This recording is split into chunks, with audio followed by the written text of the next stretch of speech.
Next आपका topic है students distinction between information and knowledge. ये आपका 4 मार्क्स में पक्का है क्वेश्चन, या तो ये आएगा या फिर आपका जो है बिलीफ एंड ट्रुथ का आएगा या फिर आपके एनालिसिस एंड रीजनिंग का आएगा। इन तीनों में से ही एक क्वेश्चन आता है। मैंने लास्ट 4-5 ईयर्स के क्वेश्चन पेपर देखे हैं, इनमें से ही एक क्वेश्चन 100% है जो आपका फर्स्ट क्वेश्चन में आता है कि भी जैसे कि आपको पता है इसमें जितने चैप्टर है, जैसे 4 चैप्टर हैं तो 4 चैप्टर में से एक एक क्वेश्चन 4 मार्क्स का आएगा जो कि आपके लिए कंपलसरी होता है अटेंड करना। अदरवाइज उसमें 2-2 ऑप्शंस आते हैं आगे, उनमें से आप कोई भी एक क्वेश्चन अटेम्प्ट कर सकते हैं हर चैप्टर में से। तो इसमें से ये क्वेश्चन पक्के हैं, तो इसलिए ये आप अच्छी तरह से करके जाइए। सबसे पहले हम बताते हैं इन्फॉर्मेशन एंड नॉलेज।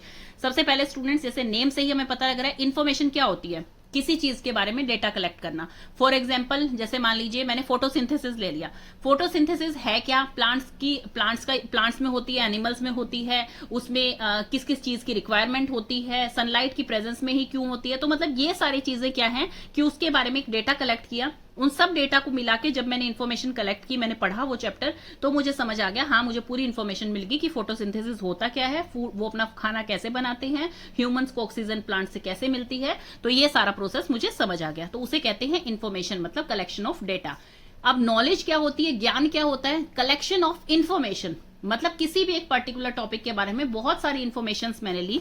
जैसे फोटोसिंथेसिस ही ले लीजिए फॉर एग्जांपल आप, तो डेटा के बेसिस पे एक इन्फॉर्मेशन कलेक्ट कर ली है मैंने उसे नेट पे भी सर्च कर लिया, मैंने उसे टीवी पे भी देख लिया, मैंने उसे बुक्स में भी देख लिया, मैंने सारी जगह से उसकी इन्फॉर्मेशन कलेक्ट की और उसके बारे में मुझे नॉलेज मिल गई। उसे कहा जाता है नॉलेज गेन करना। तो ये है सेट ऑफ डेटा, ये सेट ऑफ इंफॉर्मेशन। तो ये दोनों आपको डेफिनेशन अच्छी तरह से समझ आ गई है। अब इनका सीधा हम डिस्टिंग्विश पे ही चलते हैं। तो ये आपका नॉलेज हो गया। नॉलेज का सारा हम पीछे पढ़ चुके हैं, वो आपको दोबारा से पूरा पढ़ने की जरूरत नहीं है कि नॉलेज की डेफिनेशन क्या है, इन्फॉर्मेशन की डेफिनेशन क्या है। हम इनका जो है डिफरेंस देख लेते हैं, उससे हमें सब समझ आ जाएगा। इन्फॉर्मेशन होता क्या है, गिव इन्फॉर्म टू, मतलब किसी दूसरे को किसी चीज के बारे में कोई चीज बताना, कोई एक्सप्लेनेशन देना, उसे कहा जाता है इन्फॉर्मेशन। कि भाई टीवी होता क्या है, तो टीवी के बारे में हमें सारी इन्फॉर्मेशन मिलेगी कि टेलीविजन जो है ऐसी चीज होती है, उसमें कलर्ड चीजें देखी जाती है, उसमें एक स्क्रीन होती है, उसमें आपको एक रिमोट मिलता है, ये सारी चीजें आपको डिटेल में दी जाएंगी। तो मतलब वो एक इन्फॉर्मेशन बुकलेट मिलती है आपको, जैसे कोई भी आप प्रोडक्ट लेके आते हैं तो मतलब वो उसके बारे में आपको सारी जानकारी दे रहे हैं। तो ये होता है आपका रेफर्स टू डेटा, मतलब collection of data regarding particular topic, इसका मतलब वो होती है इन्फॉर्मेशन। नॉलेज क्या होती है, it refers to the set of information. ये होता है सेट ऑफ डेटा, ये होता है सेट ऑफ इन्फॉर्मेशन।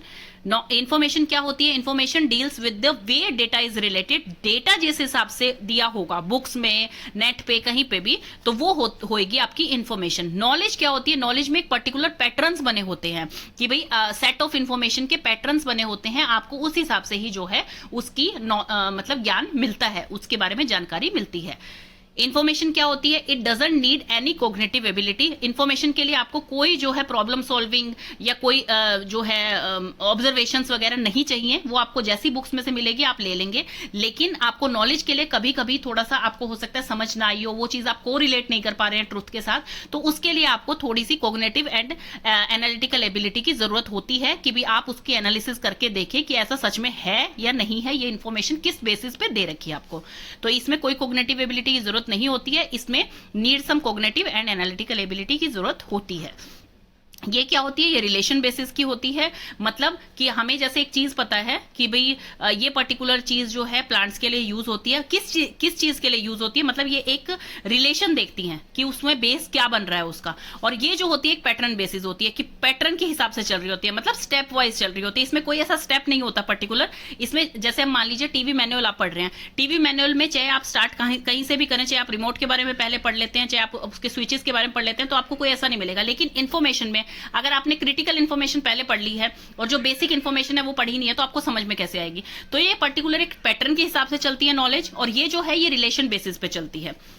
ये जो होती है सेट ऑफ डेटा होती है, मैंने पहले ही बता दिया, ये सेट ऑफ इन्फॉर्मेशन होती है। ये जो होता है आपका information is something told from the data, data से बताई जाती है। यही चीज बार बार रिपीट होगी, फर्स्ट पॉइंट में आप देखेंगे, इसमें देखेंगे, बीच में देखेंगे, तो यही डेटा की ही बार बार बात होगी। इसमें इन्फॉर्मेशन जो है वो ऐसी चीज होती है जो कि आपको डेटा के थ्रू पता लगती है। ये क्या होती है, ग्रेस्प की जाती है या फिर आप सीखी जाती है प्रैक्टिकली, या किसी चीज का एनालाइज करके उस चीज को पता किया जाता है, तब उस आपको नॉलेज गेन होती है उस पर्टिकुलर टॉपिक के हिसाब से। इंफॉर्मेशन जो होती है वो एक स्टैटिक प्रोसेस है, ये यहाँ लिखा हुआ है स्टैटिक प्रोसेस है, ये इसमें दिया नहीं हुआ है। स्टैटिक प्रोसेस मतलब कि एक लिमिट पे आके इन्फॉर्मेशन खत्म हो जाती है। जैसे टीवी में इन्फॉर्मेशन मैनुअल दिया होता है, आपको एक मैनुअल दिया होता है, आपको वो सारा पढ़ लेंगे तो आपको पूरी इन्फॉर्मेशन मिल जाएगी टीवी से रिलेटेड कि भाई ये चीजें ये काम करती हैं इसका। लेकिन नॉलेज मतलब टीवी पे आपको आप क्या क्या चीजें देख सकते हैं, कैसे कैसे देख सकते हैं, कौन कौन सी लैंग्वेज है, ये सब चीजें पूरी की पूरी जो है आपको नॉलेज कभी खत्म नहीं होती, डायनेमिक होती है, टाइम के साथ साथ चेंज होती रहती है। जैसे जैसे आपके मान लीजिए आपने डिश लगवाई हुई है, फायर स्टिक लगी हुई है, तो जैसे जैसे उसमें चैनल्स ऐड होते जाएंगे तो आपकी नॉलेज जो है वो बढ़ती जाएगी। लेकिन इन्फॉर्मेशन जो रिगार्डिंग टीवी थी वो आपकी एक जगह पर आकर जो है खत्म हो जाएगी, स्टैटिक हो जाएगी कि भाई ये टीवी का मैनुअल था, मैंने पूरा पढ़ लिया, मुझे सारा समझ आ गया है। लेकिन ये क्या होता है, ये डायनेमिक प्रोसेस होता है, कॉन्टिन्यूस प्रोसेस होता है कि मतलब जो है टाइम के साथ साथ चेंज होता रहता है, बढ़ती रहती है आपकी नॉलेज। आप जितनी नॉलेज लेते हैं किसी चीज के बारे में तो आपकी नॉलेज बढ़ती जाएगी। आपको ये नहीं होगा कि भाई हाँ अब खत्म हो गई, मुझे इस चीज के बारे में और नहीं जानना। नेक्स्ट आपका आता है बिलीफ एंड ट्रूथ। बिलीफ क्या होता है? बिलीफ मतलब हम जो सोचते हैं, हम अब ये सोचते हैं कि अच्छा सोच रहे हैं, हमें ट्रस्ट है इस चीज पे, मतलब एक चीज पे विश्वास कर लेना, वो होता है बिलीफ। ट्रूथ क्या होता है? जो सच्चाई है, रियलिटी है, उसे कहते हैं ट्रूथ। तो ये इनके बीच का डिफरेंस है। अब हम इनका सीधा डिफरेंस देखते हैं। इसमें आप एक तो लिख सकते हैं इनकी डेफिनेशन, कोई भी आप इसमें से डेफिनेशन उठा के जो है एक डेफिनेशन लिख सकते हैं। जैसे कि आप बिलीफ की लिख सकते हैं स्टेट ऑफ बिलीविंग, कन्विक्शन और acceptance that certain things are true और रियल। कि भाई कोई एक चीज है, हमने मान ली कि वो सच है या रियल है, वो चीज हमने बिलीव कर ली, हमारे खुद की सोच है, वो हमारी अच्छी सोच होगी हम अच्छा सोचेंगे, हमारी बुरी सोच होगी हम बुरा सोचेंगे। तो वो कहते हैं ना, नेगेटिव पर्सन हमेशा नेगेटिव ही सोचता है, पॉजिटिव पर्सन हमेशा पॉजिटिव ही सोचता है, चाहे उसका बुरा टाइम चल रहा है चाहे अच्छा टाइम चल रहा है। तो आपको इसी हिसाब से बिलीफ की डेफिनेशन क्या लिखनी है? बिलीफ की डेफिनेशन आपको लिखनी है state of being, believing, conviction or acceptance that certain things are true or real. It is called belief. Belief is something is good, right or valuable, a feeling of trust in the worthy or ability of someone. तो इसे कहते हैं belief. And truth क्या है आपका?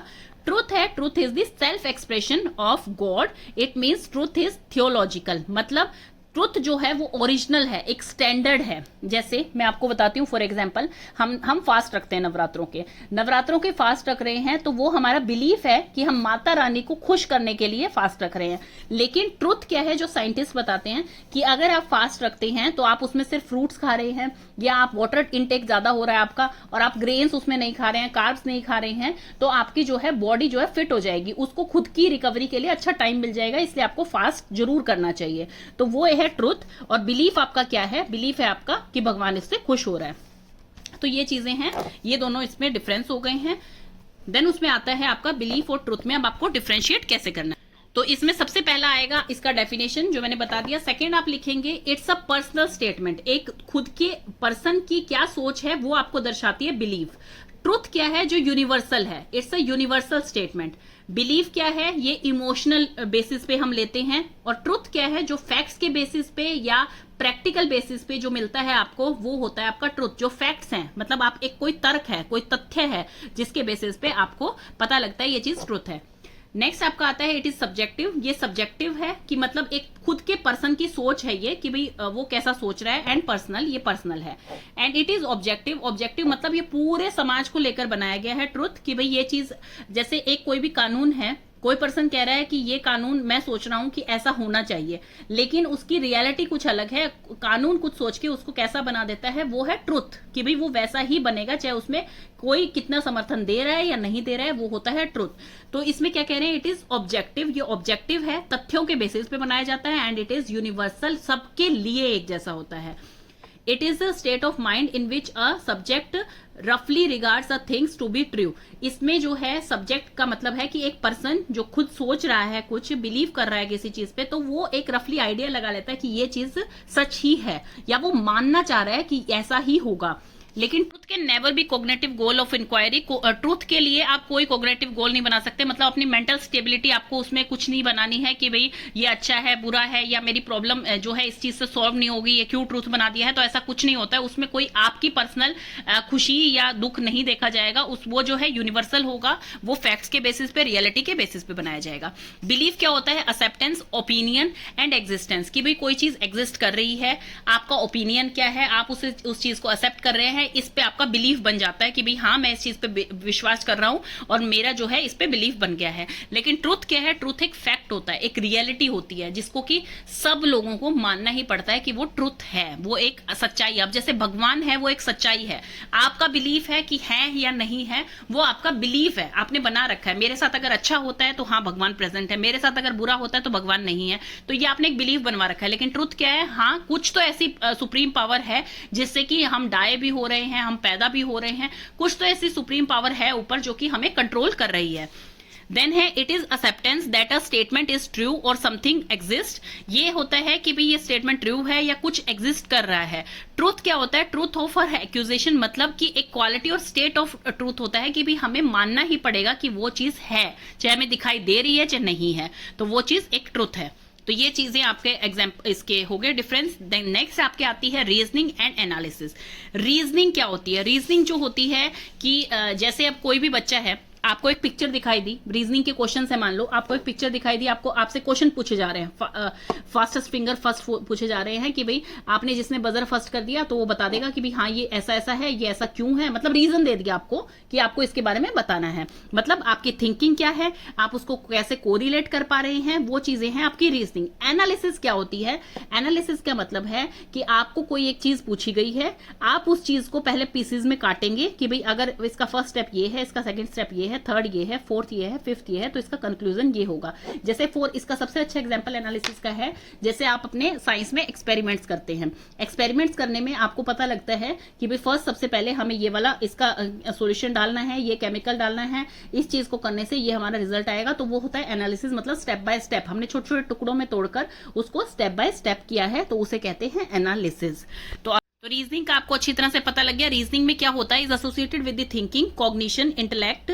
Reasoning like habit and intuitions is one of the way by which thinking comes from one idea to a related idea. मतलब अगर कोई पर्सन किसी चीज के बारे में सोच रहा है तो वो किसी की सुन के, किसी बुक से पढ़ के या किसी ट्रेडिशन को फॉलो करके वो उससे रिलेशन में सोच रहा है। वो ऐसे ही अपने दिमाग से उसने हवा में बातें नहीं बनाई हैं, या तो उसका उस चीज पे बिलीफ है, या उसका एटीट्यूड ऐसा है, या उसने ट्रेडिशन मतलब अपने पूर्वजों से वो रिचुअल देखा है, या इंस्टीट्यूशन मतलब किसी स्कूल में कॉलेज में उसने पढ़ा है उसके बारे में, तो तब वो कंक्लूजन तक आया है। इसमें दो टाइप की रीजनिंग होती है, एक होती है डिडक्टिव रीजनिंग, एक होती है इंडक्टिव रीजनिंग। डिडक्टिव रीजनिंग और इंडक्टिव रीजनिंग मैं बहुत अच्छे से आपको समझा चुकी हूं पहले ही कि क्या होती है। डिडक्टिव का मतलब होता है जनरल से स्पेसिफिक की तरफ आना, और इंडक्टिव का मतलब होता है स्पेसिफिक से जनरल की तरफ जाना।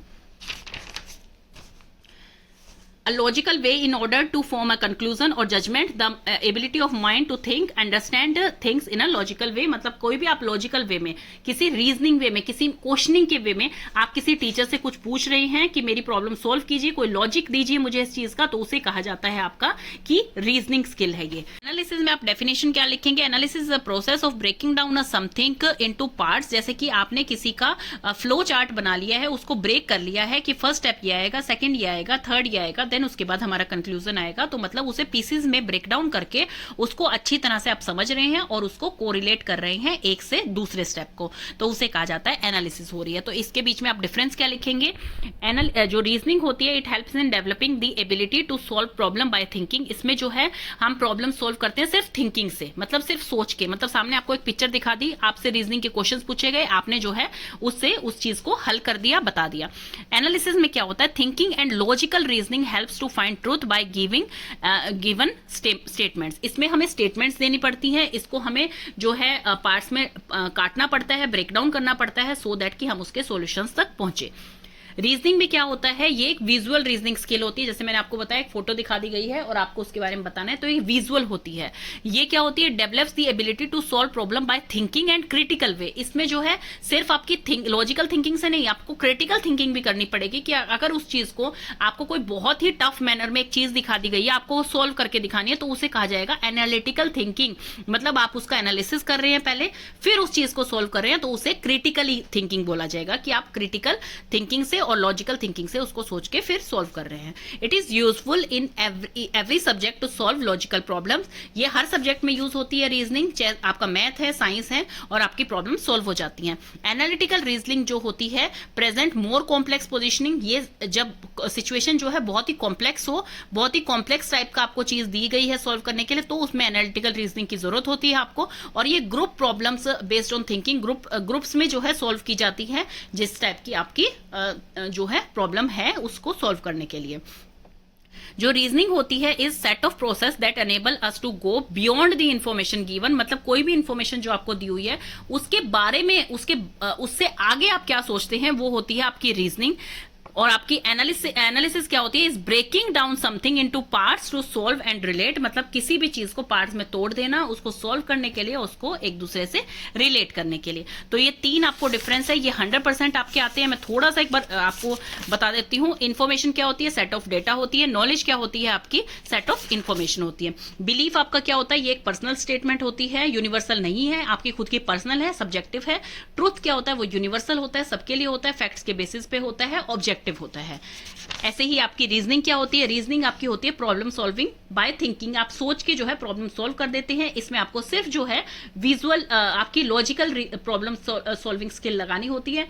एनालिटिकल क्या होता है, क्रिटिकल थिंकिंग लगानी होती है आपकी प्रॉब्लम सॉल्व करने के लिए, और आपको इसे ब्रेक डाउन करके, पीसेस में ब्रेक डाउन करके जो है फिर इसको जो है सॉल्व किया जाता है पार्ट्स में, और फिर उसका रिजल्ट निकाला जाता है। तो ये आपकी तीन चीजें थी जो कि इस वीडियो में हमने कर दी है।